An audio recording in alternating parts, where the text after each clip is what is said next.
এখনো কিন্তু বদলায়নি। তারা একদিকে ধর্ষণ নিপীড়নের বিচার করতে পারছে না, জনগণের নিরাপত্তা নিশ্চিত করতে পারছে না, তারা এইভাবে ন্যাক্কারজনকভাবে হামলা করলো। আপনি জানেন আমাদের সহযোদ্ধারা রক্তাক্ত হয়েছে।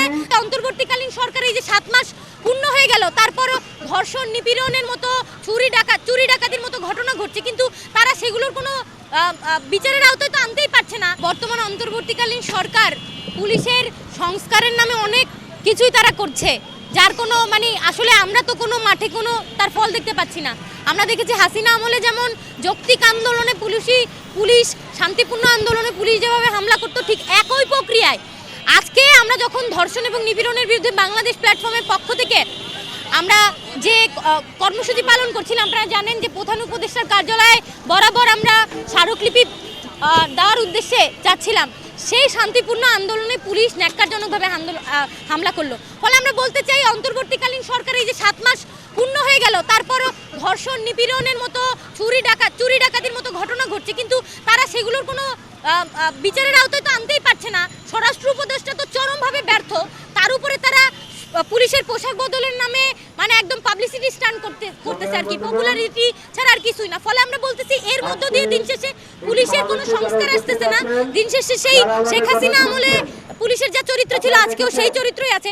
ফলে আমরা বলতে চাই এই যে আমাদের যে শান্তিপূর্ণ আন্দোলনে পুলিশের যে হস্তক্ষেপ করা হলো, এটা দ্বারা বোঝা যায় এই যে ব্যর্থ স্বরাষ্ট্র উপদেষ্টা তার দায়িত্ব পালনে ব্যর্থ হয়েছেন বলেই এই যে নারী শিক্ষার্থীদের ওপর তারা এইভাবে ন্যাক্কারজনকভাবে হামলা করলো। আপনি জানেন আমাদের সহযোদ্ধারা রক্তাক্ত হয়েছে, তারা কিন্তু ব্যাপকভাবে আহত হয়েছে। আমাদের যারা স্টুডেন্টরা ছিল তারা কিন্তু ব্যাপকভাবে আহত হয়েছে। নারী শিক্ষার্থীদের সিভিল পোশাকের একজন পুলিশ ছিল, সে নারী আমার গায়েও সে হচ্ছে ক্রমাগত চড়থাপ্পড় মারা এই ধরনের কাজ সে করেছে, এবং আমাদের সহকর্মীরা কিন্তু রক্তাক্ত হয়েছে, বেশ কয়েকজন আহত, এবং তারা কিন্তু হসপিটালে ভর্তি আছে। ফলে আমরা বলছি রাষ্ট্রের চরিত্র এখনো কিন্তু বদলায়নি। তারা একদিকে ধর্ষণ নিপীড়নের বিচার করতে পারছে না, জনগণের নিরাপত্তা নিশ্চিত করতে পারছে না, স্বরাষ্ট্র উপদেষ্টা জনগণের নিরাপত্তা দিতে সম্পূর্ণরূপে ব্যর্থ হয়েছে। অন্যদিকে আমরা দেখছি যারা এগুলোর বিরুদ্ধে কথা বলছে, যারা তাদেরকে সরব হওয়ার কথা বলছে, তারা বলছে এগুলো নাকি ছাত্রলীগের কারসাজি। আমরা বলতে চাই ছাত্রলীগের কারসাজি হলেও তো আপনাদের দায়িত্ব আছে এগুলোকে রোখার, তাহলে আপনারা কেন সেগুলো রুখতে পারছেন না?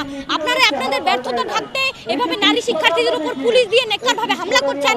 আমরা বলতে চাই আমরা আপনাদের এই স্বরাষ্ট্র উপদেষ্টার যে কার্যক্রম, এটাকে আমরা ঘৃণাভরে প্রত্যাখ্যান করি, এবং আজকে সন্ধ্যা 7:30টায় আমরা এই হামলার প্রতিবাদে একটি মশাল মিছিল করব। সেই মশাল মিছিলে আপনাদের আসার আহ্বান জানাচ্ছি। একেবারেই না, আমার মনে হয় এই যে পোশাক পরিবর্তন, এটি একটি পপুলিজমি ঝোঁক। আমার মনে হয় যে মানুষের মধ্যে তারা সংস্কারমূলক, সত্যিকার অর্থে গঠনমূলক কোনো সংস্কারের কাজ তো তারা করছেই না, উল্টো লোভ দেখানো কিছু কাজ করছে। আমার মনে হয় না এভাবে পুলিশের চরিত্র সংশোধন করা যাবে, কারণ সেটার প্রমাণ হচ্ছে আজকের পুলিশের যে ভূমিকা। আজকে নারী শিক্ষার্থীদের উপর ওনারা পুলিশ দিয়ে যেভাবে আক্রমণ করেছে, এটাই তার প্রমাণ যে হাসিনা আমলের পুলিশ আর আজকে ইন্টারিম সরকারের আমলের পুলিশ, এই দুই পুলিশের মধ্যে কোনো পার্থক্য নাই। তারা এখনো যৌক্তিক আন্দোলনে যৌক্তিক দাবিগুলো নিয়ে যারা দাঁড়ায় তাদের উপরে নেককারভাবে হামলা করে, আমরা এর তীব্র প্রতিবাদ জানাই।